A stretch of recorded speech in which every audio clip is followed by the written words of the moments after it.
What is the 90-180 Schengen Rule? Who is it for? How do you work out how many days you have left? And what is the rolling 180-day period? What happens if you break the rules? What is the Schengen Area? I'll be answering all of these questions and more about the 90-180 Schengen Rule, and I'll be doing it in short, snappy little answers of less than 1 minute. If you have just one particular question, have a look at the time codes in the video description. They're all listed to make it easy for you.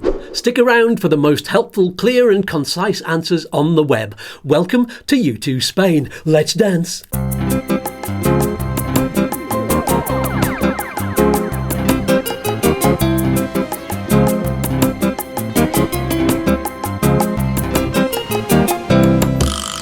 Okay, let's get straight on with it. If you find a really helpful answer, click on the like button.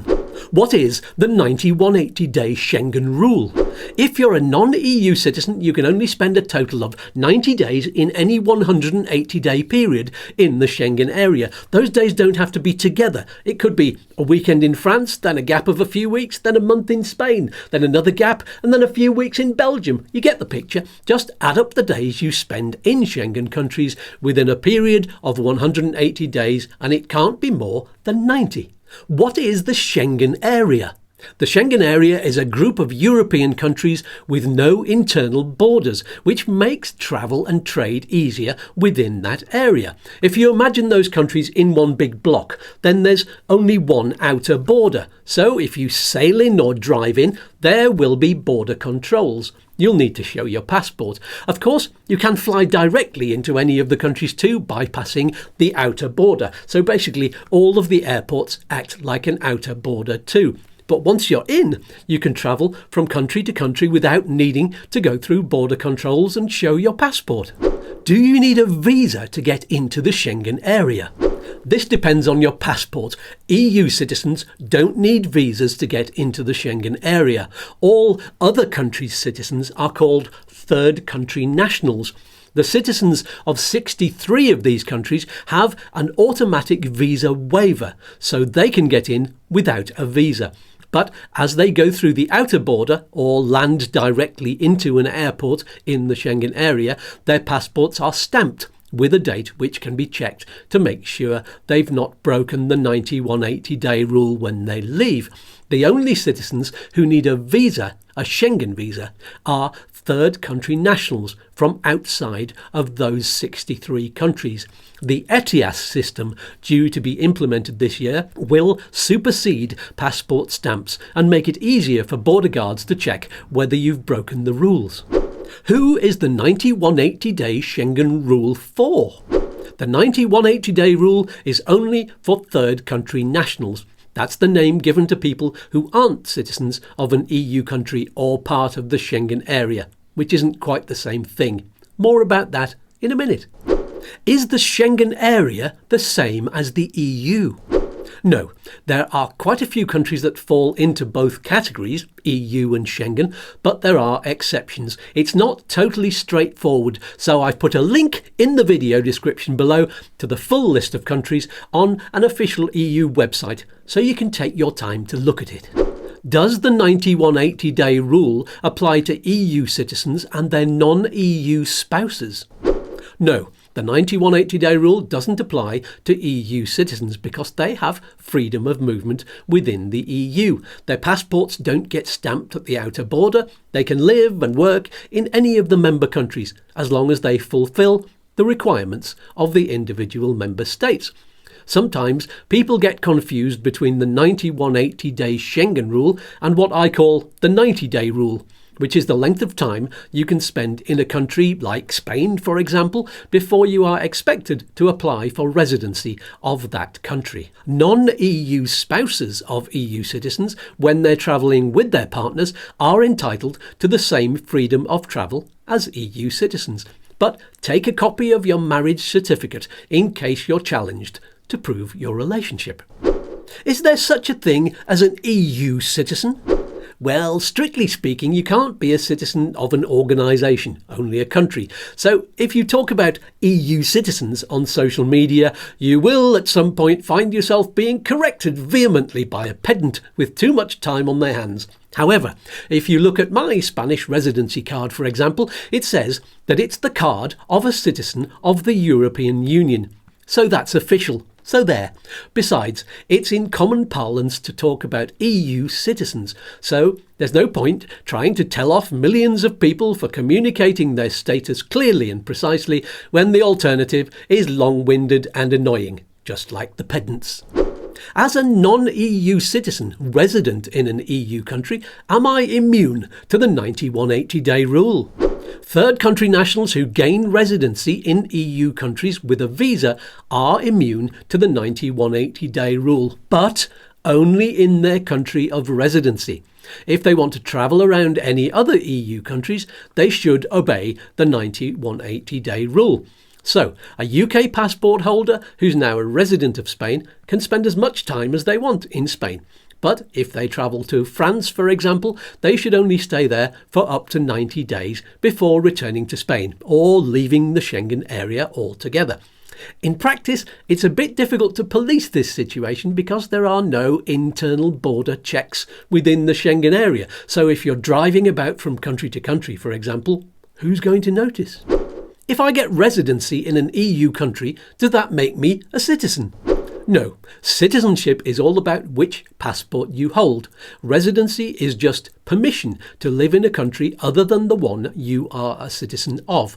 You can eventually become a citizen of another country after you've lived there for a certain amount of time, which varies from country to country, although you usually have to pass a test to show your knowledge of the country and its language as part of your application. What is the rolling 180-day period? The rolling 180-day period is often what confuses people about the 9180-day Schengen Rule. I like to think about it like this. Today is always day 180. Always. Count backwards from day 180 to day 1. Then count how many of those days you've spent in the Schengen area. When tomorrow comes, that becomes today. And today is always day 180. So, the whole 180-day period has rolled forwards one day. What used to be day 1 is no longer in the rolled-on period of 180 days. So if you've spent that day in Schengen, it doesn't count anymore. The following day is now day 1. If you want to work out how many days you will have been in Schengen at a date in the future, then imagine the day you plan to leave is today. That's day 180, always, and then you count backwards from there, okay? Can you have two 180-day periods back to back as part of the 9180-day rule? If you haven't watched the answer to question number 10, do that now. That will help. Then come back here. The answer is no. You can't have two 180-day periods back to back. Because, as I said in number 10, today is always day 180. There's only one today, only one day 180. There's no new period starting after that finishes. Because tomorrow, when it arrives, will be the new today. So that will be day 180, not a new day 1.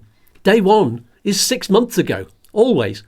If you've asked the question, when does the next 180-day period begin, then what you're probably trying to do is look forward to a future holiday. In that case, use the day your holiday ends as day 180, as today, and count backwards from there.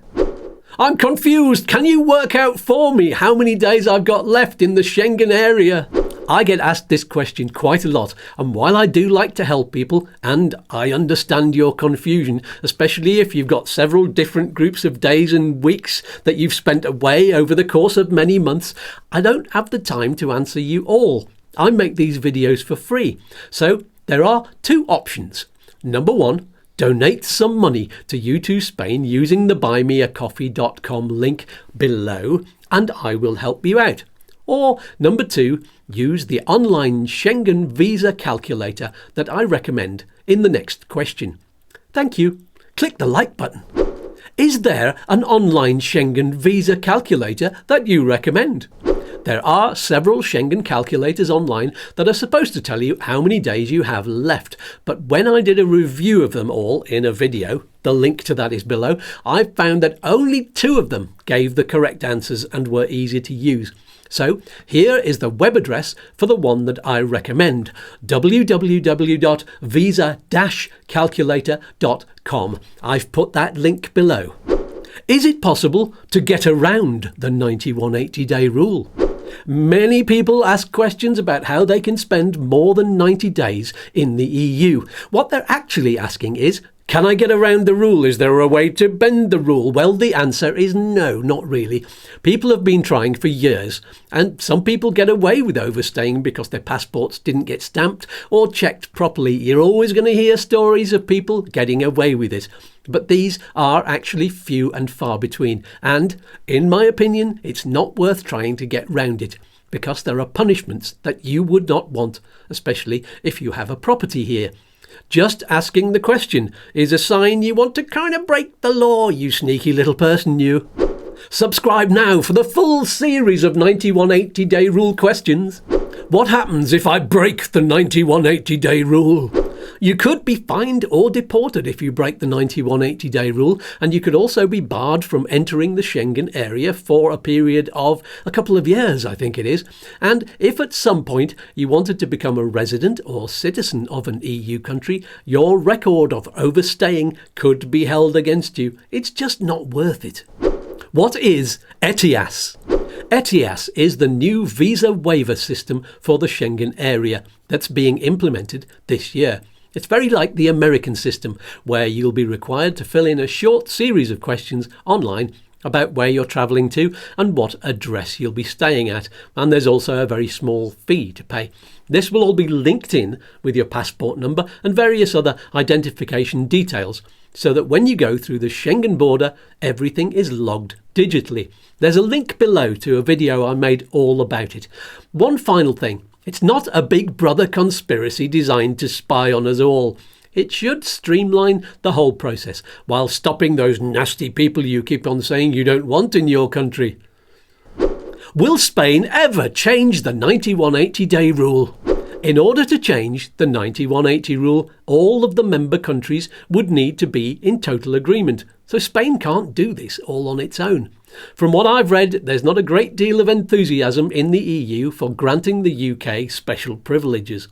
Spain could implement an extended visitor visa if it really wanted to, so that third country nationals, especially those who have properties here, could spend the long winter months in the sun.